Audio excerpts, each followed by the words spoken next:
There's clearly a lot that separates the pros from your average run-of-the-mill player. All it would take is maybe a minute of watching someone like Booga or Tfue to realize how dominant one can possibly be in this game. But how do you get there? What makes a pro player a pro? What's going on, guys? It's me, Dan, and in this video, I'll be showing you guys what it takes to go from just being an average player to performing like a pro. Compared to your average sweat, pros have the mentality, determination, and knowledge needed to become the best. By looking at these attributes, we'll show you guys how you can become a rock-solid player. So go grab a pen and paper, a nice cozy drink, and make sure you've liked the video, because we're gonna get started soon. But right before that happens, you know the drill. Visit ProGuides.com for 24/7 on-demand coaching from some of the best of the best. We've added all new guide-exclusive videos for pro members, as well as all the up-to-date news articles from your favorite pros, so don't miss out. Click that link down below, smash the like button, and let's dive right in. If you're still struggling to improve at Fortnite despite a ton of game time, the issue likely sits with your mentality. If you're looking to get better at this game, or anything else in life, it's important to be willing to learn from mistakes. What we mean is that after every death, you need to look at what you did wrong. You can't try to deflect the blame onto something else. Dying and blaming on bad RNG, a weapon being overpowered, or opponents acting recklessly are some of the common ways that we see players deflect blame. Now, look, I get that sometimes those factors might have contributed to your death, but there's one thing usually in common with what players like to blame. They're all outside factors beyond your control and don't revolve around how you played. Like if some Rambo player pushes you in the storm and you die because of it, blaming the player won't get you anywhere.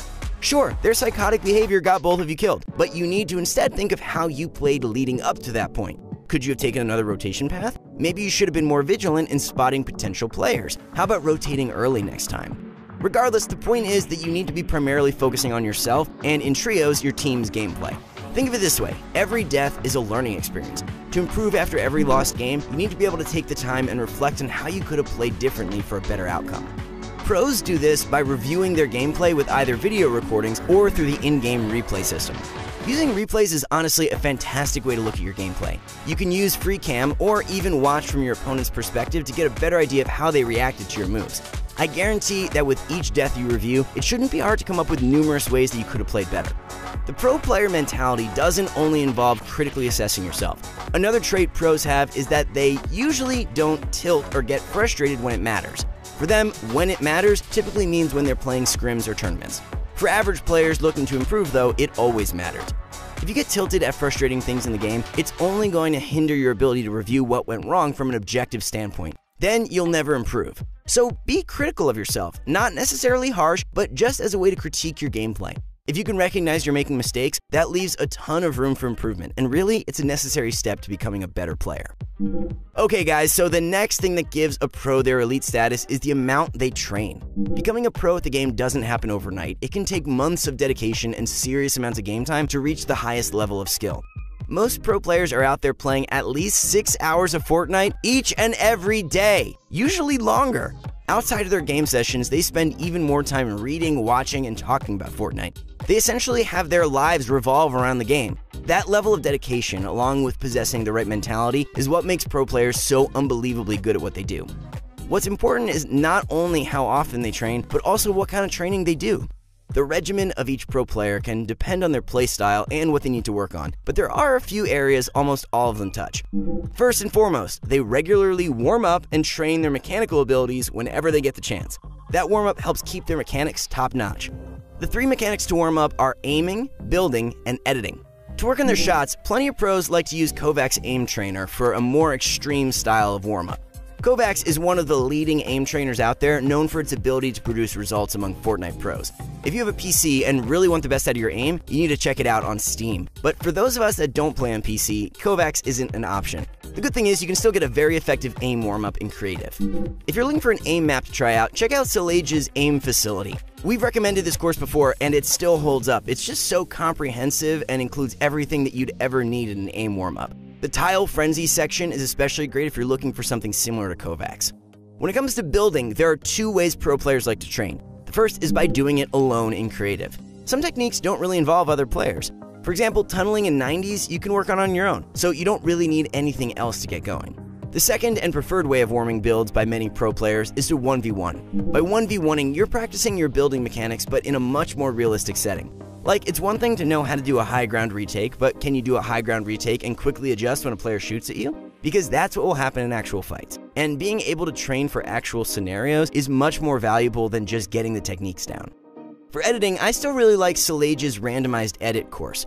Every time you run it, the layout changes. Randomizing the courses really helps you learn how to react to the pieces instead of just memorizing the layout. This is similar to how you'll actually edit structures in real games, and so this method of randomizing the courses is just wonderful for practicing edits.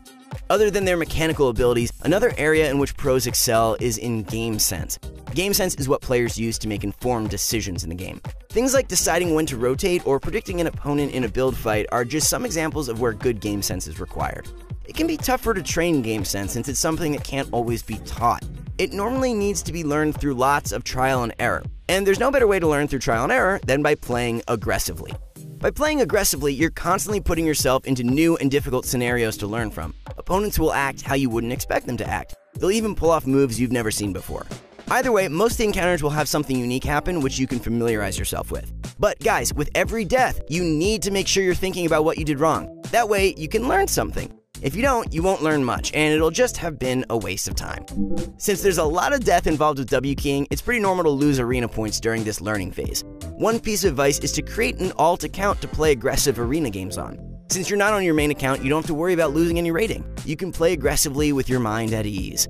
Land in hot zones and take fights whenever you can. Push players and get yourself into uncomfortable scenarios so that you can learn. When you go play on your main account, that's when you can go back to a more passive playstyle meant for getting points. Moving on, Storm Wars are probably the best way to practice competitive endgames right now. It teaches you how to tunnel in the low ground, control height from above, and deal with storm pressure. Essentially, it helps teach the mechanics and game sense involved with endgames.